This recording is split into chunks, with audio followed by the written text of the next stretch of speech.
If that was you on the phone and you on the bus, then who was flickering the lights?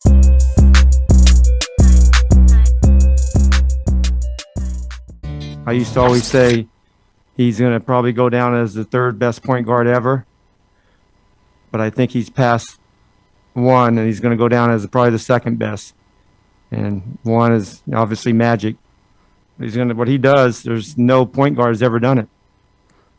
Nobody. Me personally, I feel like I am the best, playmaker in this league. To hear from Perk. Perk, is it fair what we're saying about Russell Westbrook here? Are we diminishing what he just accomplished?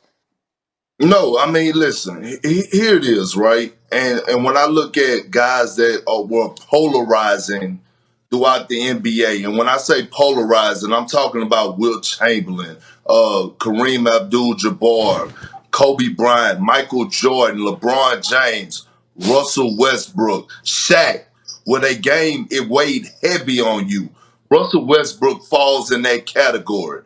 When I was in Oklahoma City, when I first got there, Troy Weaver, who's now the GM of the Detroit Pistons, told me, he said, hey, Perk, let me tell you, Russ will go down as one of the best point guards to ever do it. And right now, we are witnessing greatness. Now, is he number 2 on the all-time list? No, I mean, that could be debatable. I'm not going to judge Scott Brooks on his opinion because, he won championships. He played with greats, Elijah Warren, Barkley. He's seen greatness. He played with them, whatever the case may be. But I'm going to say this, and I feel this type of way. When we talk about CP3, right, and we always say that CP3 is going to finish a top 5 point guard to ever play this game. He don't have a championship, right? And when you look at Russell Westbrook, he don't have a championship. He's actually been further in the playoffs than CP3. He actually beat CP3 in the playoffs. And I'm not killing CP3 because I love what he brings to the table. But when you look at their career numbers and stats, they are identical. So in my opinion, it's Magic Johnson, Isaiah Thomas, and the rest fall where they lay. Russell Westbrook, when it's all said and done, he is a top 5 point guard to ever play the game of basketball. This thing that we're seeing right now, we will never see this again. James Harden is a point guard of the NBA. We will never see this again ever. Can we do this? No one will ever duplicate Russell Westbrook. We got the Hall of Famer Jerome Bettis waiting for us. Perk's going to be back with us later in the show. I'm sure you want to respond, Stephen A. Max, to what Perk just said. Can we get back to that a little later in the show? Because I want to make sure we hit Jerome on time here. All right, Perk, you'll be back with us. This conversation is not done.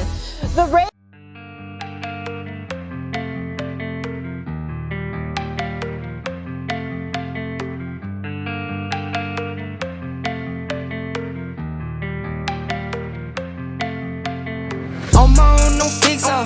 I'm gon' ball, no picker. That I ate those, they live for. Talking on my back, go figure. Whole team eats from spitter. Never was the one to go flicker. No face, no case, no picture. Full place, big stakes, my dinner. Flip that, Canal Street. Flip back. Last week, old money. This week, new racks. Never buy none more. If I can't afford to gift wrap, stunning in your foreign car. You keep buying rental tags. Heard you rollie as a lean, we are not the same. Couple thousand in my pocket, this pocket chip. Rubber bands on my arm, this is not for play. I put 20 on the crib while you cop a chain. I know they hate it or love it. You know I love when they hate it. Last year was living basic. Haters on the other side. 3 up, read between the lines. No, I got. It's FYF Sports, man. It's Lamont. We are back with another podcast episode. And today we got another reaction video, just another ether type video. A lot of you guys have been in the comments talking about this. I do a lot of community posts. And when I do those community posts, whether it's on Jordan, LeBron, Russell Westbrook, Steph Curry, I really just kind of do it to gauge where you guys are at with regards to your basketball acumen, gauge some of your opinions on some of these players. Is it based off emotion? Is it based off fact? What kind of drive you guys when you make these opinions with regards to sports? And whether it's emotion, whether it's fact, there's really no right or wrong answer. Everybody's going to have their favorites when it comes to this game of basketball. But at the end of the day, man, it's about getting out your feelings, you know, and then really trying to break down the game in a non-biased method, you know, regardless of your error, regardless of your favorites. What we do here is we take the feelings out of it and we try to come at you with the facts. And so what we've seen over time, and you guys seen it in a number of our debates, whether it's the Jordan debate, whether it's about LeBron, whether it's about Steph Curry, whether it's about Allen Iverson, a lot of people come at these players with emotions. All right, and emotions over facts. So what we coming to do today is we coming to drop facts. But you guys just spammed this video to me. So I said, you know what? I'm finally going to react to it because obviously, once again, and unsurprisingly, Ticket TV has made another bad take on basketball, which is going to be proven to be false here within the next week.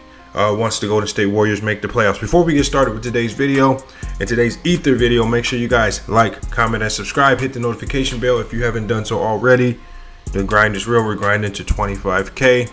Road to 100K in 2021. That's the ultimate goal. So salute to everybody for commenting on the videos, watching the videos, interacting with all the videos, helping us get that engagement so our content can get out there and reach broader and broader audiences. But you know, as you guys can see right here, we got a video that I'm going to be playing momentarily. And again, we're just going to be reacting to, you know, we're going to listen. This is what we like to do. We just kind of like to listen. And then we will go about dissecting some of these things. And so in this conversation today, we're going to kill two birds in one stone. We're just going to eliminate this notion that Allen Iverson is better than Steph Curry, and we're most definitely going to eliminate this notion that Allen Iverson is better than Russell Westbrook, because he is neither. And he's done nothing in his career to lead anyone reasonable to believe that he is better than either of these players. And we're going to break that down, not just with the facts, but we're also going to use the analytics. We're going to go through everything to dissect all of these things. But again, we're going to sit back and we're going to listen first. We're going to see We're gonna see what bad basketball take he has for us now, and then we're gonna go to Ether in these points. Curry, man, he ain't on AI level. He's an all-time great, but he ain't better than Allen Iverson. And once again, it's proven they got their ass out here and got the hell beat out of them tonight. Got their hell beat out of them. Them fools was down by 30 at the half, bro. 30. But he's sitting over there celebrating the fact that he passed Reggie Miller and they got their ass kicked by 30 at the halftime. Where's Super Wack D-Funk? I need you, Super Wack D-Funk, to bring your punk ass in the channel tonight. You was talking all that shit. Y'all was going to make the playoffs. $100 million man. Where the hell is he at? Where you at, Super Mac? They're scrubs. Steve Kerr is getting ready to bench Kelly Oubre Jr. He's unplayable. What's all that shit you was talking about? Oh, with Kelly with all his defense and shit like that. That's what I want to know. Huh? And I don't want to hear nothing about, oh, well, Curry. No. He got his fucking ass kicked. Point blank period. He got his ass kicked tonight. Once again, you guys are out of the playoffs. You're not going to make the playoffs. And listen, I always knew Curry was an all-time great. I mean, there's a lot to dissect right there. A lot to really break down. Really not necessarily too hard to break down. The first bad take, and obviously we all know this is a horrible take right here. The Golden State Warriors will not miss the playoffs. The Golden State Warriors are firmly implanted into the 8th seed right now. Potentially can get to the 7th seed, but they're definitely firmly implanted into the play-in games, which is considered the playoffs. And everyone believes that if the Warriors can get to that 8th spot, they're definitely going to get in, because even if they lose that first game in the play-in tournament, let's say to the Lakers or even to the Dallas Mavericks, depending on who falls to that 7th spot, they're going to have another opportunity to play the winner of the 9-10 game to move on to the playoffs. And I don't expect Stephen Curry to lose 2 games in a row to lesser teams in the NBA. That's just not going to happen. The Golden State Warriors will be in the playoffs this year. All right, probably at that 8th seed with a very good opportunity to upset the number 1 seed. We've seen how they played the Utah Jazz and the Phoenix Suns this year. They've been highly competitive in all of those games. And with both of those teams at the top dealing with their own issues with regards to injury, there's a real possibility that the Golden State Warriors can upset them. So I think this is emotional and irrational. When you make a reaction off of one game, and again, this is consistent. This is a consistent ideology with 90s fans. They take one game, they live in single moments, which determine the outcome of a player's career or just how they look at a player in its entirety. They never look at a player based off the full, whether it's a full season or a full career. We see this with Jordan. We see how 90s fans judge Michael Jordan on just 6 seasons. He's not judged outside of those 6 championship seasons. They always judge things in a very small bubble, and it's usually a bubble that fits their narrative. And this is what's really happening with Steph Curry, which we know he's an all-time great. He's in the MVP conversation. We really don't even have to ether him on that right there. But even when you compare Allen Iverson and Steph Curry, there is no real comparison right there. Allen Iverson has a playoff record of I think 30 wins and over 40 losses. He has a losing record in the playoffs. Steph Curry has 77 wins and I think 35 losses in the playoffs. He's been a winning player, whether it's regular season or whether it's in the playoffs. He's a 2-time MVP. All right, he's leading the league in scoring right now. At the same age Allen Iverson was when Allen Iverson was really headed out the league. We have to stop the cap. And then I really wanted to use this show to give Russell Westbrook his appreciation and his just due, because I think he's been getting highly disrespected. I think a lot of people will lie and find ways to disrespect what he's done, and it absolutely makes no sense, because in comparison to players of the past, we have not judged other players of the past in this particular manner. And I'm going to give you guys a myriad of examples to really show you why. We all know what Russell Westbrook's done. All right, we know what Russell Westbrook has done. Russell Westbrook just broke Oscar Robertson's record for the most career triple doubles. He stands alone at number 1 at 182 triple doubles. Oscar Robertson is number 2 with 181. Magic is number 3 with 138. Jason Kidd is at 4 with 107, and LeBron is at 99. Now, we look at the other players on this list. When we look at Oscar Robertson, I had Oscar Robertson as number 10 in my all-time top 10 list. All right, he's judged off what he accomplished throughout his career. Magic Johnson has 138 triple doubles. All right, he's looked at as an all-time great, one of the most versatile players in NBA history. Jason Kidd, the same thing. One of the best point guards in NBA history, one of the most versatile players, can do it all on the court. Same with LeBron James. And really, LeBron James is the only player active that can even sniff Russell Westbrook's record. And the way it's looking, LeBron James won't even come close, and he's the best player in the league right now. So now we understand the significance of that record that Russell Westbrook has made. We know how. And we know it's very significant because look at where we rank Oscar Robertson in NBA history. In most people's all-time top list, Oscar Robertson is usually in the top 20. Now, he's at my number 10, but for most people and most basketball aficionados, Oscar Robertson is going to fall at least at the number 20 spot. And that's the lowest you could possibly put him. But is Oscar Robertson judged? Is he judged on winning championships? Does he have to win? Like we place Oscar Robertson in the top 20 all time. It's purely based off the fact that he did the unthinkable. He went and averaged a triple-double for multiple seasons in a row. We don't look at, was he winning championships those seasons? Was he winning games? Did he have a great team with him? Was he getting to the finals? Nobody has that conversation when talking about Oscar Robertson.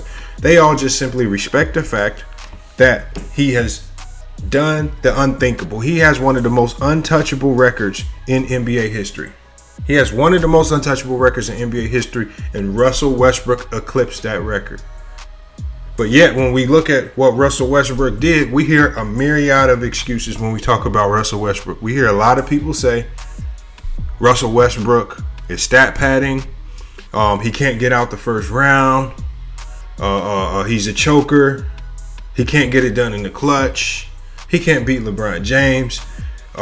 He's not better than Allen Iverson because of these things. But are these things that we're stating, and not just me, obviously a lot of this stuff, a lot of this toxicity, and a lot of these fake narratives and fake news, we know where it's coming from. This is where it's coming from right here. We're here to break all of that down today. And the easiest way to break that down is to just simply go to the drawing board. So the first thing, also really quickly here, we're just going to run through these player profiles and comparisons. I mean, let's just see what we have to work with when we're looking at two all-time great players. What are we looking at? Because you have a small bundle of 90s fans who are trying to uplift Allen Iverson. They're trying to say that he was a far superior player than Russell Westbrook. But let's just look at what the stats say, because generally we have to look at that. 90s fans, a lot of Allen Iverson fans aren't going to really want us to look at this, because we know who these numbers are going to favor. But let's just take a look at it anyway. Iverson played 14 seasons in the league. Russell Westbrook is playing 13 and still counting. The way it's looking like Westbrook is probably going to play 16 to 17 seasons. And that's probably 16 seasons before we start to see a major decline in his game. His game is not declining. All right, he's still just as consistent as he was 3 to 4 years ago. Playoffs played. Allen Iverson, in his 14-year career, he only made the playoffs 8 times. All right, so when we talk about Russell Westbrook always losing in the first round, which is also a myth, well, there were multiple years where Iverson just simply wasn't even making the playoffs. All right, well, what excuse do you have for that? Iverson made 11 All-Star games in 14 seasons, while Russell Westbrook's made 9 All-Star games in 13 seasons. So, about essentially equal right there. All right, MVPs, they both have 1 MVP. Iverson has 3 All-NBA first teams. Russell Westbrook has 2. And I suspect that Russell Westbrook could possibly get to All-NBA second team this year. He's in the Western Conference with Steph Curry. Looking like Steph Curry is probably going to be that first team. Potentially Damian Lillard at that second team. I can see Russell Westbrook in that third team, but he's fighting for these All-NBA spots with a lot of great guards in the Western Conference. And remember, he's been in the Western Conference his whole career with some of the greatest guards we've seen in NBA history, the Chris Pauls and all of these players. So it's been a battle and a fight for him to get that top spot, but he's still done it twice. So he's in the Eastern Conference this year. Probably a little bit easier for him to get to own that first or second team, but we'll just see how it pans out at the end of the year. But he's made all 9 NBA teams throughout his whole career to Iverson's 7. All right, so you got to think, Iverson's played in the league 14 years. 7 of those years, he wasn't even considered an All-NBA point guard. That's an indictment on his career. Iverson's been a scoring leader 4 times. Russell Westbrook's done it twice. Iverson's never led the league in assists. Russell Westbrook's done it twice. Iverson led the league in steals 3 times. Westbrook none. And Iverson was Rookie of the Year. Westbrook wasn't. So some bit of the accolades go there to Iverson. Let's go down. Let's look at the stats. Points per game in the regular season. Westbrook, 23 points per game. Iverson, 26. But we know Iverson was an elite scorer. But only averaging 3 more points a game than Russell Westbrook. Not really that bad. But everything else, we all know all of these other categories are really going to fall in Russell Westbrook's favor. Russell Westbrook at 7 rebounds per game, 8 assists per game, steals per game, actually 1.7, similar to Iverson's 2.2, but that's actually pretty stellar number. To average 2.2 steals per game for your career, I have to give you something for that. So with regards to Iverson, even though he was a bad defender, to average 2 steals a game is something that I have to give you credit for. All right, the overall stat totals are what they are, not really relevant in this conversation. I do like to look at the percentages. All right, because a lot of people say Russell Westbrook is very inefficient, but when we look at the overall career field goal percentages, Russell Westbrook is shooting a higher field goal percentage than Allen Iverson at 43%. 3-point field goal percentage is about the same, 31% to 30%. We know Russell Westbrook struggles from the 3-point line, and the same thing from the free throw line. Russell Westbrook 79%, Allen Iverson 78%, essentially equal right there. All right. When we look at their best seasons, Allen Iverson's best scoring season was 33 points a game. Russell Westbrook was 31. Not much difference right there. This is where you see the major differences right here. Russell Westbrook, 11 rebounds per game to Iverson's 4. 11 assists per game versus Iverson's 7. All right, steals per game, Iverson 2.8, Russell Westbrook's 2.1, and blocks is really an irrelevant category right here. When we look at playoff stats, look at their playoff averages. Playoff averages, Russell Westbrook's averaging 24.8 points per game to Allen Iverson's 29.7. Russell Westbrook 7 rebounds, 7 assists, 1.8 steals to Allen Iverson's 2.1. Russell Westbrook, again, for what he lacks in the scoring, because he's always going to lose out to Iverson in scoring, he makes up massively in rebounds and assists. And if you think about assists are actually points for your team. All right, let's go to playoff percentages. When we look at how effective are they in the playoffs, Well, Russell Westbrook shooting 41% from the field in the playoffs to Allen Iverson's 40%. Russell Westbrook's 29% from the three-point line, and Allen Iverson's 32%. Allen Iverson was basically an average three-point shooter in the playoffs. Russell Westbrook has always been a poor three-point shooter in the playoffs. But from the free throw line, Russell Westbrook 82% to Iverson 76%. Let's look at their best playoff outputs. Russell Westbrook 37 points per game in 2017, where they say he choked. When we look at rebounds per game, Russell Westbrook 12. Assists per game, Russell Westbrook 11. Steals per game, Russell Westbrook 3. Blocks is another irrelevant category. So when we look at the stats, and not just the stats, when we look at the efficiency with regards to percentages, most of the statistical categories outside of scoring are going to heavily favor Russell Westbrook, so he's doing more on the court. And then when we talk about scoring the ball, he's scoring the ball essentially at the same rate as Allen Iverson. It just took Allen Iverson more shots to get there because his field goal percentages are a lot lower. So Allen Iverson was scoring more points and a less efficient field goal percentage. Russell Westbrook is actually scoring a few less points on a higher field goal percentage. If you correlate those things, they're essentially scoring at the same rate, and Russell Westbrook's doing much more on the court outside of scoring. He's rebounding, he's assisting, he's also playing defense, which we know that steals category for Allen Iverson is very, very deceptive. It's very, very deceptive in a sense because Allen Iverson was not a very good defender. So when we look at those categories right there, how is Allen Iverson looked at as a far superior player to Russell Westbrook? Right? When Russell Westbrook is playing, let's say the players are head-to-head equal right now, right? And which they're not. Russell Westbrook is still playing and is probably going to play another 3 to 4, maybe 5 years of high-level basketball. His numbers are going to far eclipse that of Allen Iverson. All right? So a myth right there. Let's knock that myth out of the way. Who's the better player statistically? Obviously, Russell Westbrook's the better player statistically, on top of the fact that he's just accomplished something with the triple-doubles that nobody's ever done in NBA history. He eclipsed that number. And so when we talk about the triple-doubles, what's the next thing that we're going to talk about? Well, I see a lot of people in my comments. The first thing that they say about the triple-doubles is they say, oh, he's stat padding. Oh, those are just empty stats. Are they empty stats? Are those empty stats really? Let's find out. All right, well, according to StatMuse, and this was actually on April 28th, so this number's actually increased. Russell Westbrook has the most wins with a triple-double in NBA history at 132. That number's now grew to 136. So not only is he getting these triple-doubles, they're not empty stats because he's leading his team to victory. So essentially, with the teams that Russell Westbrook's been a part of, he's had to get these numbers to help his team get the win. All right. So when we look at his overall record, despite the hypercriticism of Russell Westbrook's game, he's played for winning teams, and his record when he records a triple-double is 135, 36, and 45, including 21 and 14 with the Wizards.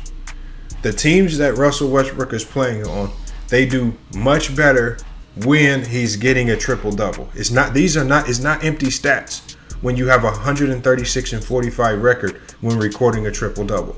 If what you're doing directly leads to wins, then why would you not do it? And on the teams that we know Russell Westbrook's playing on, Russell Westbrook being able to rebound the ball, assist the ball, and score the ball has been essential. On this Washington Wizard team that's been depleted by COVID, that's depleted by injuries, where your second star has also been out with injuries, what else do you expect Russell Westbrook to do? Is he not supposed to go out there and play his hardest and go get triple doubles? Is he supposed to sit around and try to let other guys do these things when they haven't done it in their entire career? We gotta stop. We gotta stop with these. We gotta stop with the nonsense. There's too many myths circulating around Russell Westbrook. And when we get into this conversation, you know, a lot of people say, you know, if you go back and ask all of these other players or these other eras, you know, what do they think about Allen Iverson? Well, what do they really think about Allen Iverson? Because some people even contend that Allen Iverson may have been overrated. So, you know, when you go back and, you know, who do we consider credible? Who do we consider non-biased? Well, let's check out what Chauncey Billups had to say about Allen Iverson, because this is a man who also, he played against Iverson, he played with Iverson. He stated, I beat the Lakers 4-1. He lost to the Lakers 4-1. He's an MVP, but I won Finals MVP. He lost twice in the first round to Denver. I elevated them to the conference finals. How am I not in the Hall of Fame? That's Chauncey Billups on his Hall of Fame snub. So when we look at how other players view Allen Iverson, was he overrated? Was he overrated? I mean, we have to look at it. When we look at Allen Iverson, when you look at his career in the totality, all right, if we look at Allen Iverson's career through the goggles of how 90s fans look at his career, okay, he's played 71 playoff games, right? Because remember, the playoffs for 90s fans and for people who look at Allen Iverson as God, well, the playoffs and winning championships and getting to the finals is the end all be all. Allen Iverson has 30 wins in the playoffs, 41 losses. He has a losing record in the playoffs. I mean, take out the excuses, take out the emotion. What excuses do you have about that? Are you going to run around saying he didn't have a good team or teammates? All right. Well, when he was in Denver, he had a good team and good teammates. All right. When he was in Philly, he had a good team and teammates. That Philly team is disrespected to a large degree by people say he wasn't playing with anybody. But when I look at that team, I see defensive player of the year. I see the league's leading rebounder. I see the coach of the year. I see the sixth man of the year. To me, that's a great team when you have all of those pieces on your team and you still can't get it done. All right, when we look at Russell Westbrook, remember what I told you, he has a winning record in the playoffs. Russell Westbrook's in less time played 106 playoff games. He has 54 wins to 52 losses. So Russell Westbrook actually has a winning record in the playoffs. He has more wins than losses. All right, so all of these things about getting bounced out first round, and okay, well, yeah, that may be the case. That actually has happened with Russell Westbrook's career. Either way, he's put up much greater fight in the playoffs than Allen Iverson did. Allen Iverson's teams have folded, got swept, or got knocked out of the playoffs far more easily than any team led by Russell Westbrook. And I mean, and again, when you look at the playoff numbers, and you're talking about another guard of this era like Steph Curry, his playoff numbers as far as wins and losses far supersede both of these players. Not really comparable right there. So what we have to start doing, and what we have to get back to doing, we just have to start respecting greatness and stop trying to find ways to denigrate these players. When we look at what Russell Westbrook is doing with the triple doubles, it's something that we won't ever see again probably for the next 20, 30 years. You know, people say it's easy to get triple doubles. If it's easy to get triple doubles, then how come everybody else isn't doing it? And Rasheed Wallace said it best. I mean, great players, the good players in the NBA, whether you're 90s, whether you're this era, they all respect what he's doing because they know how difficult it is to get a triple-double. There are some great players who can go their entire career without even getting close to a triple-double. That just tells you how hard it is. But you know, to dispel that myth, there's another myth. Because a lot of people say, well, Russell Westbrook's playing in the era where it's easy to get triple-double. Well, what era really had the most triple-doubles? How about we just go take a look? Okay, so when we talk about the triple-double era, there's a misconception that today's era, there are more triple-doubles than we've ever seen before in the past. That's actually not true. The era that's led by far, and it's not even close, with players who were able to get triple doubles, not just get triple doubles, but have multiple triple doubles game after game after game, is actually in the 70s, right? And it was led by John Havlicek, Kareem Abdul-Jabbar, Norm Van Lier, Billy Cunningham, Walt Frazier, Oscar Robinson, Alvin Adams, Sidney Wicks, John Johnson, Pete Maravich, Bob Kaufman, Jerry Lucas, Rick Barry, Elmore Smith, Dave Cowens, Wes Unseld, Sam Lacey, George McGinnis, Bill Walton, Connie Hawkins, Lenny Wilkins, Mickey Johnson, Slick Watts, and Bob Lanier. The 70s was considered the triple-double era. All right, but how we conveniently forget these things because of recency bias. This is how, we conveniently forget these particular stats, right? Where people are so quick to say in today's game there's no defense, it's much easier to get a triple double, but they don't even look back on the past in the 70s, and that's not to say that basketball in the 70s was worse than it is today. That was just the style of play back then. All right, and sometimes a lot of these players that I named were not on teams filled with superstar talented players, so they had to do a lot of the workload on themselves. And when we look at these players on this list, when we talk about guys like John Havlicek, he's looked at as an all-time great. When we look at Kareem Abdul-Jabbar, he's looked at as an all-time great, number one overall on some people's list. Same with Norm Van Lier. Same with Walt Frazier. Same with Oscar Robinson. Same with Pete Maravich, Jerry Lucas, Rick Barry, Dave Cowens. All of these players are considered all-time NBA greats. All right, and nobody says, nobody's looking back on that era saying, oh, they were trash, or they were stat padding. How many championships did they win? A lot of people can't even tell you how many championships Pete Maravich has, but he's gonna be in the top 50 of all time. A lot of people can't tell you how many championships Wes Unseld had, but he's going to be top 50 in a lot of people's lists. And the same thing with a lot of people on this list. This is the era that led in triple doubles as it stands right now. Now, could that be broken by this era? Yes, it could potentially be broken. All right, when we have guys like Draymond Green, Ben Simmons, LeBron James, Russell Westbrook, we have all of these players, Luka Doncic, we have all of these players who are extremely skilled in multiple categories and can get triple doubles any given night. Yes, that record can be broken, but as it stands right now, the 70s leads, and the 70s was actually considered. And this was also a report was done by Bleacher Report as well. They were considered the triple-double era. But we don't look at those players, nor do we discredit any of those players for being great just because they played in an era where it was more prevalent to get a triple-double.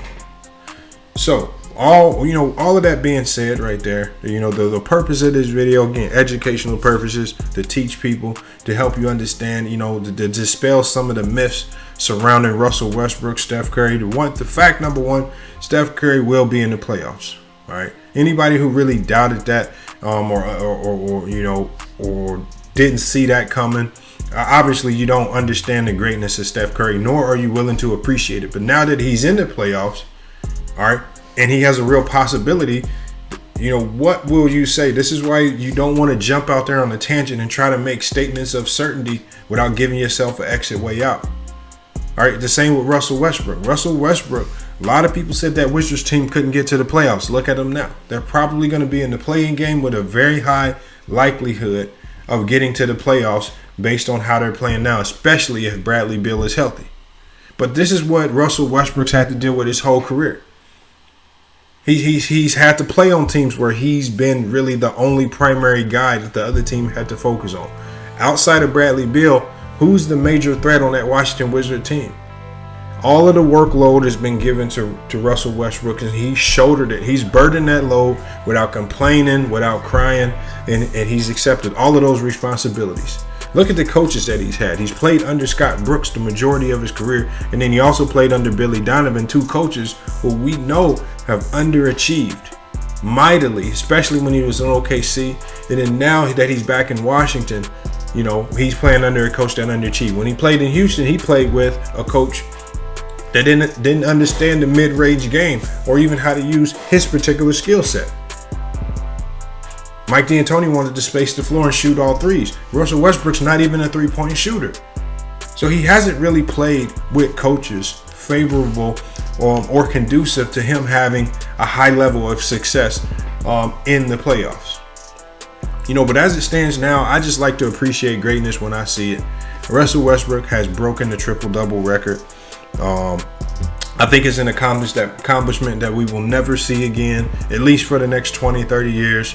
And I think we need to spend more time praising these players for what they're accomplishing as opposed to complaining about them and then trying to compare them to players of the past because of your nostalgia. You know, the fact that these comparisons are coming up, that simply means that there's worry, there's doubt, especially in these 90s fans' minds, that these players of the day are just simply far superior and just are surpassing them on every given level of the game. And that's what Russell Westbrook's doing. When Russell Westbrook retires, he's going to go down as a top 20 player of all time based off what he's accomplished.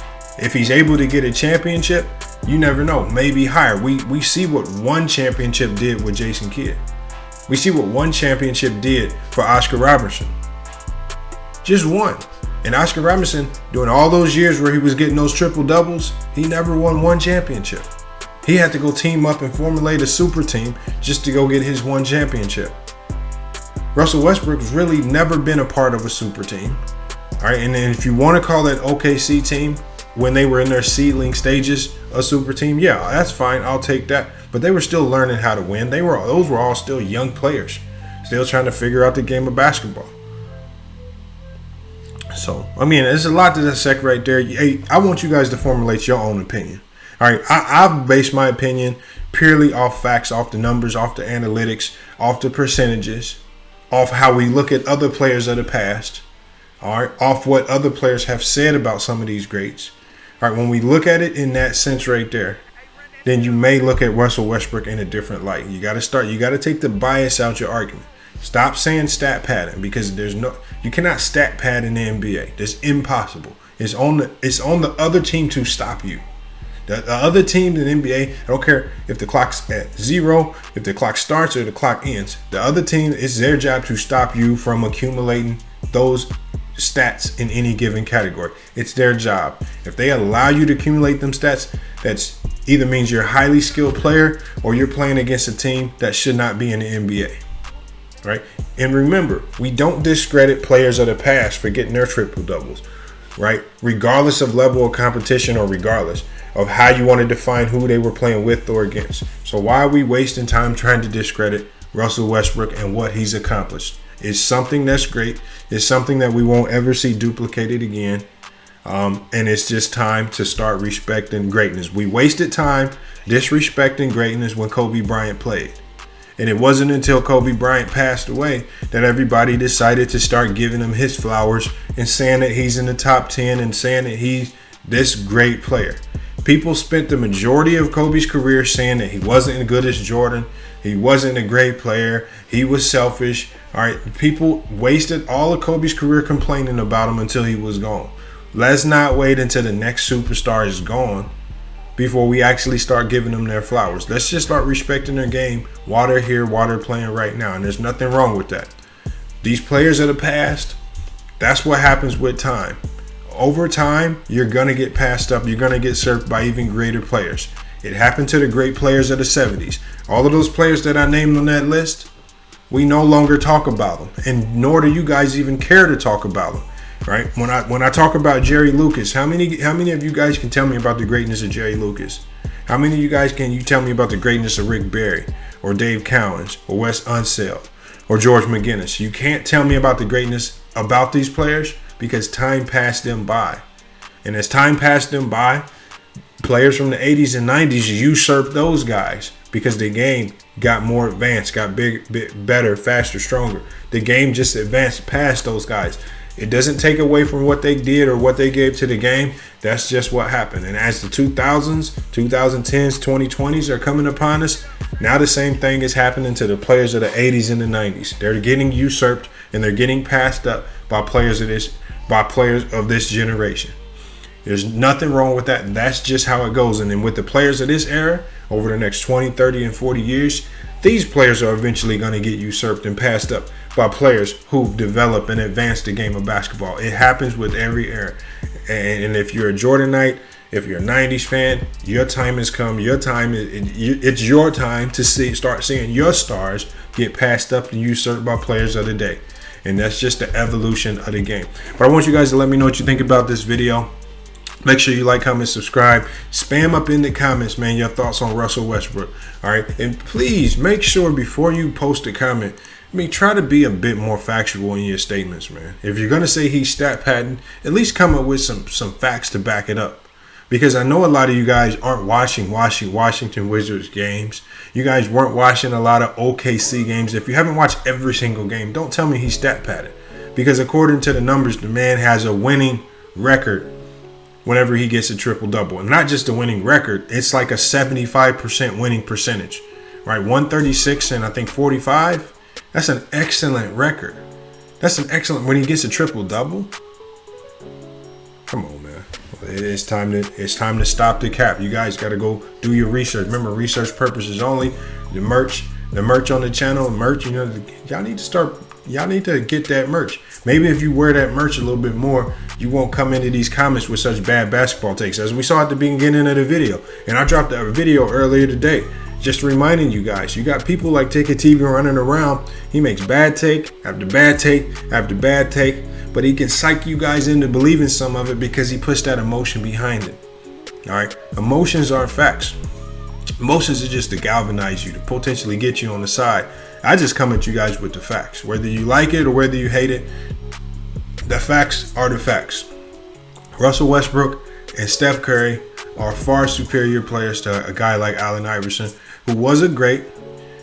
He was a great of the 90s, going into 2000. All right. His talent was limited to merely just being a great scorer. All right. He wasn't a great winner. He wasn't a great leader. But he was a very good player. Outside of that, there's really not much more I can add to Allen Iverson's game. He had a great season in 2001 where he led his team to the NBA Finals, where they got gentlemen swept by the Lakers. But if you're telling me that the biggest thing that he accomplished in his career was losing in the NBA Finals, I think you kind of ethered yourself. Hey, but it's FYF Sports, man. Make sure you guys spam up in the comments what you think about this video, your thoughts on Russell Westbrook, your thoughts on Steph Curry and the Golden State Warriors potentially making the playoffs. And again, it looks as if they will be in the playoffs, in at least the play-in tournament. What are your thoughts on all of this stuff? We're also going to be going live tonight. So again, we have an opportunity to even elaborate on this conversation a little bit more tonight in tonight's live stream. Hey, but until we go live on Facebook tonight, and make sure you guys turn your notifications on so you get all of those notifications when we go live. But until then, hey man, it's been another great podcast episode. We'll be back with more sports news and media. But until then, it's FYF Sports. This will hit me in my soul when I needed it. After the cold nights of grinding, now I need to vent. Calling the law cause I'm killing forever ever since. My brother told me that my calling is a mic and kicks. I do it all like the last chance of finding love. I ain't no simp, just a nigga that believe in love. Can guarantee that the moment that I get a chance, want to succeed, so as a man I gotta take a stance. Though he don't see it, but he steady trying to stop the vision. I'm seeing squares from every angle like a damn prism. Can never fail cause my family's searching for a blessing. Teaching my seed, don't let them cross you like an intersection. Born in the 80s where they took it and they stood tall. I need a minute like the last second I'm calling cars. Oh, you rich niggas steady talking politics. Oh, it go several seats, nigga, you need to take a sit. Cause you ain't never felt the struggle, now you seen the pain. Cause when they cut his